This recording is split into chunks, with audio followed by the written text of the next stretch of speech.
Nah ini menarik. Saya ambil dari Syekh Abdul Qadir Jailani. Dari kitab beliau, Hunyah. Al-Hunyah li Thalibil Haqqi Azza wa Jalla. Indikator kalau kita tobat diterima atau tidak.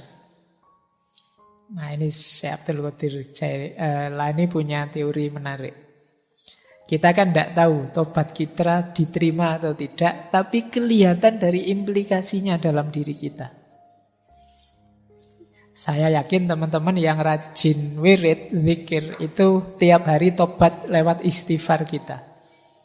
Tapi coba dicek, kalau pakai teorinya Syekh Abdul Qadir Jilani ini, indikator istighfarmu, tobatmu diterima apa? Yang pertama, lisan kita terkendali dari yang tidak manfaat, ghibah, mencela, dusta.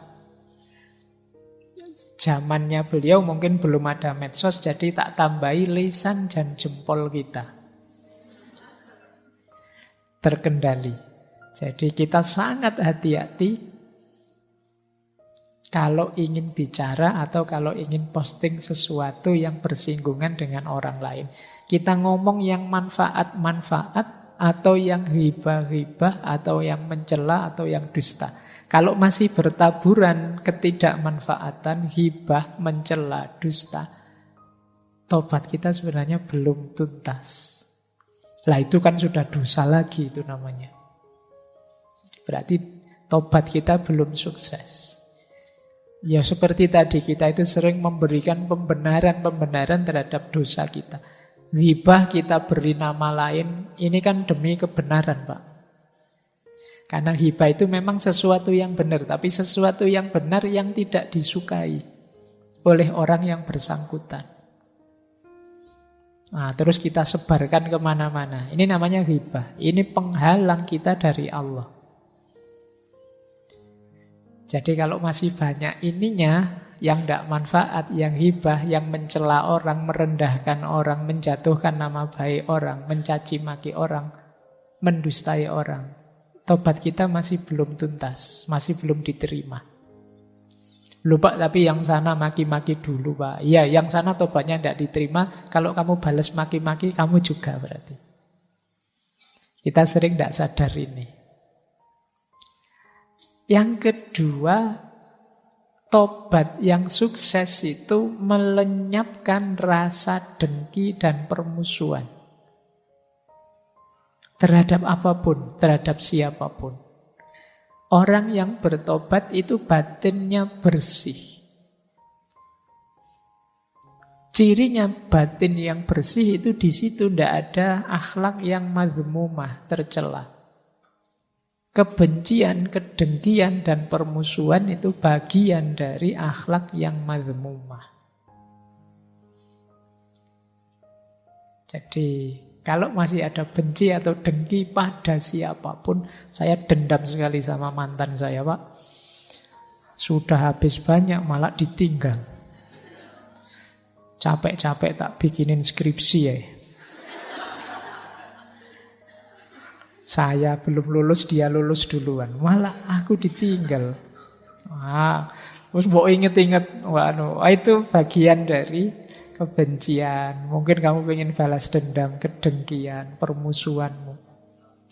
Jadi benci itu kan tipis sebenarnya dengan cinta.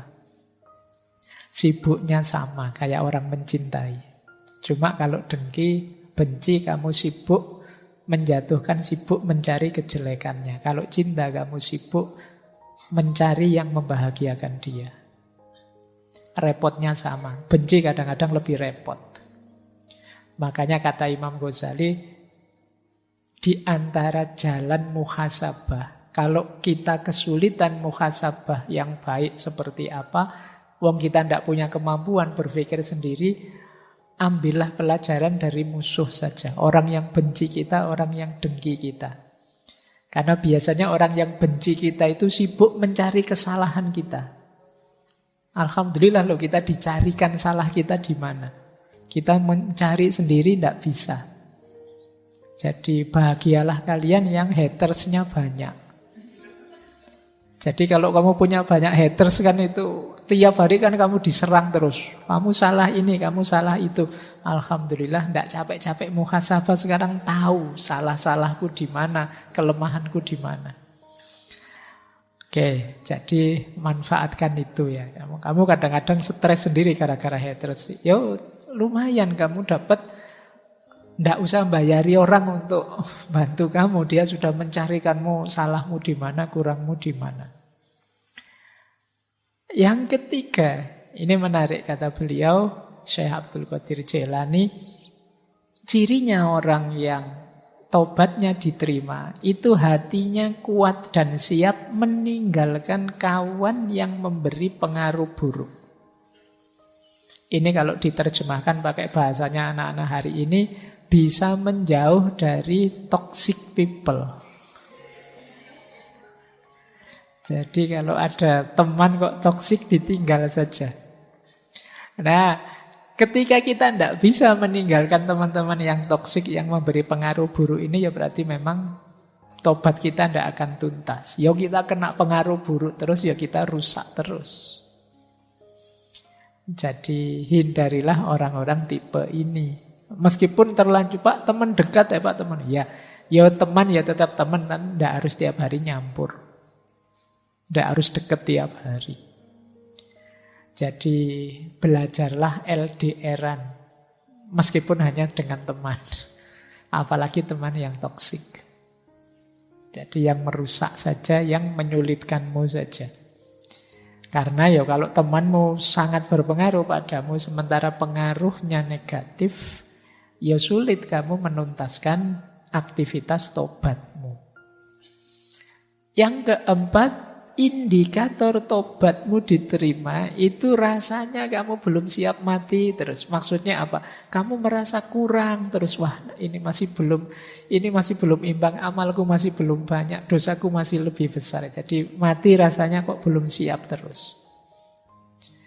Bukan belum siap mati karena saya belum kawin ya Pak. Saya belum, bukan itu. Belum siap matinya karena merasa amalku belum cukup. Kebaikanku masih kalah banyak dengan keburukanku, dengan dosaku. Nah ini berarti kalau kita masih merasa begitu, indikator bahwa tobat kita sudah mulai beres. Sudah mulai sungguh-sungguh. Belum siap mati, menyesal terus, ingin mohon ampun terus. Nah, jadi ini 4 indikator diterimanya taubat. Menurut Syekh Abdul Qadir Jailani dalam kitab Hunyah. Nah ini coba dicek ya, nanti introspeksi dalam diri kita. Apa dalam diri kita masih ada output yang sifatnya tidak manfaat, merusak, menyakiti orang, dusta pada orang. Kemudian masih ada tidak dalam diri kita rasa dengki, rasa permusuhan, rasa dendam pada siapapun. Kemudian circle kita masih circle yang positif enggak? Atau jangan-jangan isinya orang toksik semua? Atau jangan-jangan kita lah si toksik itu? Lebih parah lagi. Jadi kalau besok kok tiba-tiba temanmu menghindar semua, jangan-jangan yang toksik itu aku. Tobatmu harus lebih serius berarti. Nah yang keempat, ayo coba dikalkulasi, kamu siap enggak kalau saat ini juga kamu dipanggil oleh Allah? Apa dosamu sudah bersih? Apa amalmu sudah imbang untuk mengimbangi dosa dan maksiatmu?